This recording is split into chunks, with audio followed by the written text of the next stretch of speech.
வணக்கம். Welcome to my channel taste of Amma. இன்றைக்கி நான் ஒரு நாட்டுக்கோழி சூப் வைக்கலான்னு இருக்கிறேன். வாங்க அது எப்படின்னு பார்க்கலாம். நான் குக்கரில் இன்றைக்கி வைக்க போகிறேன். நான் ரொம்ப எண்ணெய் ஊற்ற மாட்டேன், கொஞ்சமாக தான் எண்ணெய் ஊற்றுறேன். ஒரு அரை கரண்டி எண்ணெய் போதும்.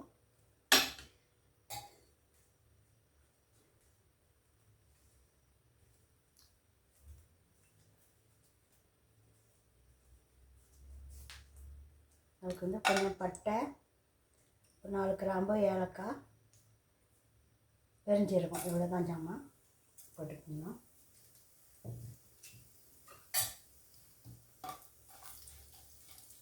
பொரியணும் எல்லாம்.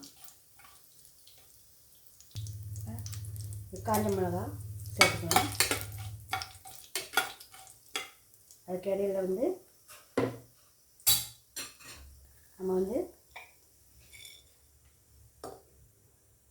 இந்த 10 பல் சின்ன பல் பூண்டு அப்படியே தோலோட, சின்ன துண்டு இஞ்சி, கொஞ்சம் பெருஞ்சீரகம், கொஞ்சம் சின்ன ஜீரகம், மிளகு, அதை இந்த மாதிரி நம்ம இடித்து எடுத்து வச்சுக்கணும்.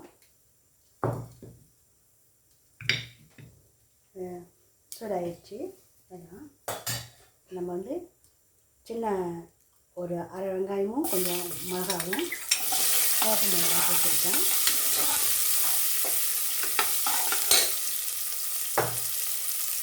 கொஞ்சம் கருப்பில் சேர்த்துக்கலாம்.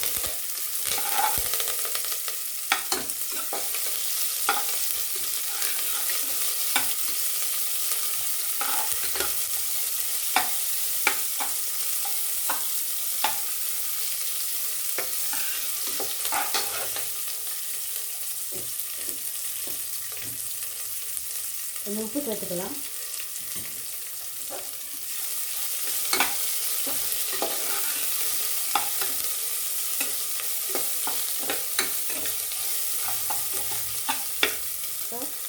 ஒரு தக்காளி சேர்த்துக்கலாம்.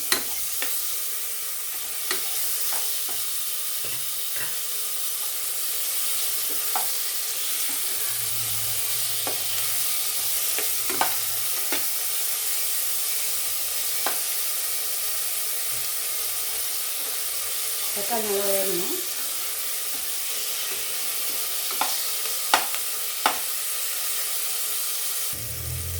வெந்துருச்சு. இப்போ நாம் அரைச்சி வச்சிங்களா, அதை சேர்த்துக்கலாம். இந்த பூண்டு இதெல்லாம் அரைச்சது சேர்த்துக்கலாம்.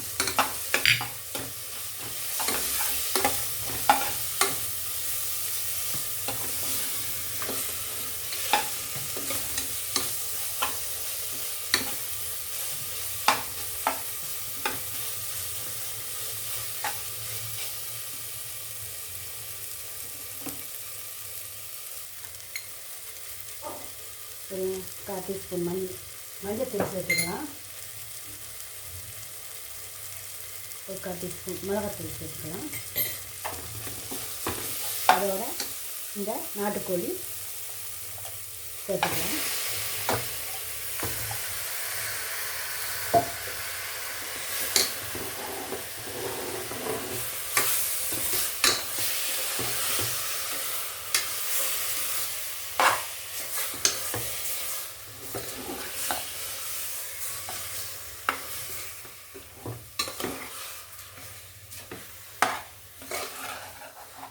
இனிமேல் கொஞ்சம் நேரம் அப்படியே வைப்போம்.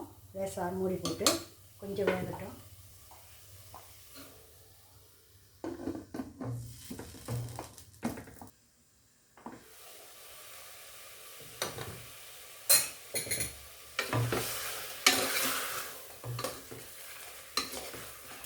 ஏன்னா கொஞ்ச நேரம் அதை வதங்கணும், இல்லைன்னா பச்சை வாடை வச்சுக்கிட்டே இருக்கும். அதனால் கொஞ்சம் வேக தான் வச்சு லேசாக வெந்துட்ட பிறகு நம்ம தண்ணி ஊற்றிக்கலாம்.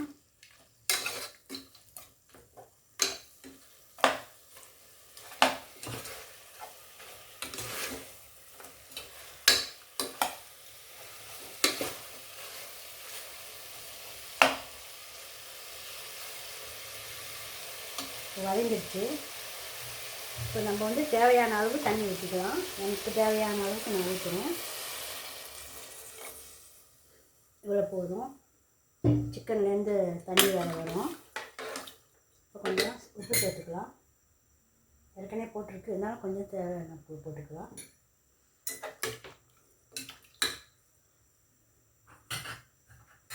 குக்கரை மூடி வச்சிடலாம்.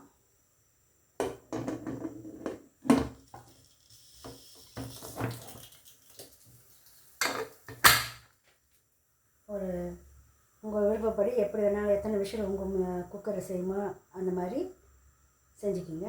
நான் ஒரு எனக்கு வந்து என்னோடய குக்கர் வந்து 10 விசில் அடித்தா தான் இதெல்லாம் நல்லா வேகும். வெயிட் பண்ணணும். அதை வந்து குக்கர் ஆறிடுச்சு, சிக்கன்லாம் வெந்துருச்சு. இப்போ நான் கொஞ்சம் மறுபடியும் கொதிக்க வைக்கிறேன். இந்த மல்லித்தூள் இதில் சேர்த்துக்கிறேன், நான் மறந்துட்டேன். இருந்தாலும் இப்போ சேர்த்தாலும் நல்லா தான் இருக்கும். சேர்த்துக்கிறேன். கொதிக்கட்டும் நல்லா. கருப்பிலையே சேர்த்துக்குவோம். கொதி வந்தோடனே எடுத்து இறக்கிடலாம்.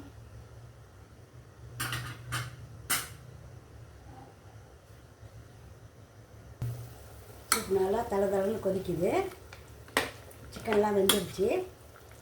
இந்த மாதிரி வீட்டில் செஞ்சு சாப்பிட்டு பாருங்கள், ரொம்ப நல்லாயிருக்கும். இது நாட்டுக்கோழி சூப்பு ரொம்ப செஞ்சு நல்லாயிருக்கும், ருசியாக இருக்கும். சாப்பிட்டு பாருங்கள். இந்த வீடியோ பிடிச்சிருந்தா லைக் பண்ணுங்கள், ஷேர் பண்ணுங்கள். இந்த வீடியோ பார்த்ததுக்கு ரொம்ப நன்றி.